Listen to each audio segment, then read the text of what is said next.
Hello and welcome back to my channel. I'm Christy Vann with Fantastic Finances, and on this channel I teach velocity banking. Today I wanted to do a very short video regarding how to put your expenses on the credit card and how that's going to help you with the balance a little bit and with the interest a little bit. So if we're looking at this scenario, her income is at $3,669 a month. Her expenses are at $3,508, which means $161 is her cash flow. She currently has a Capital One credit card that stands at a balance of $5,808. It has a payment of $138 a month, and the interest is 17.65%.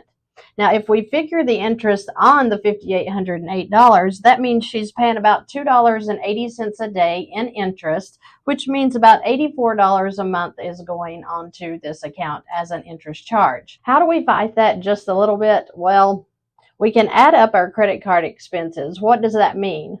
A credit card expense is anything that is chargeable on a credit card.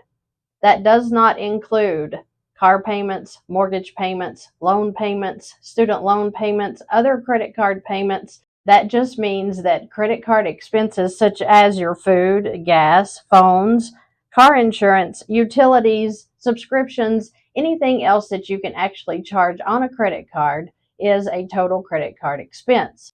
Hers totals $1,356. So when you're figuring exactly what you're going to transfer into your credit card every month, you would take the total credit card expenses, which in her case is $1,356.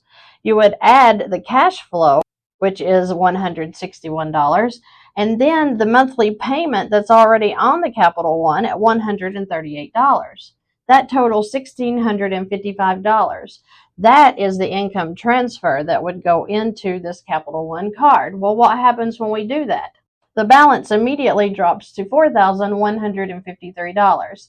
Now, the bank figures interest on the average daily balance. So if we were to average out these two totals, the high and the low for the month, you're going to get a lower interest rate than you do just figuring it on the high balance. Now, in most of my videos, you will see that I do figure on the high balance just because I'm leaving room for error. But in this situation, I took the 5808 and the 4153 and I averaged it out. On the low balance, the interest is $2 a day and $60 a month. So you can see that with the high balance being at $280 a day and $84 a month, she's saving approximately $24 a month in interest that will now be turned into cash flow going towards her principal instead of paying interest to the bank. I hope that makes sense. So when you add in the interest, her balance would come to $4,225. Then, of course, you have to add back in the monthly expenses because we're going to eat, we're going to buy gas.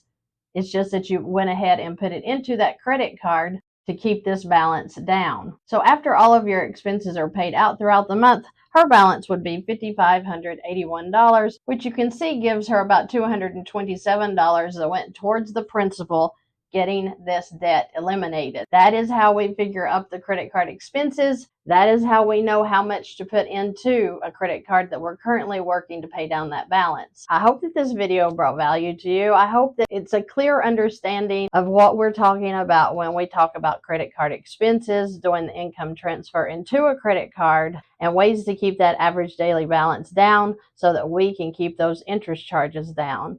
If you have any questions or comments, please leave them below. I'd be glad to answer any questions that you have. I do look at your comments. I do appreciate my followers. I am so excited to hear about how you are learning to get your debt under control. I hope you guys have a terrific week, and I will see you in the next video.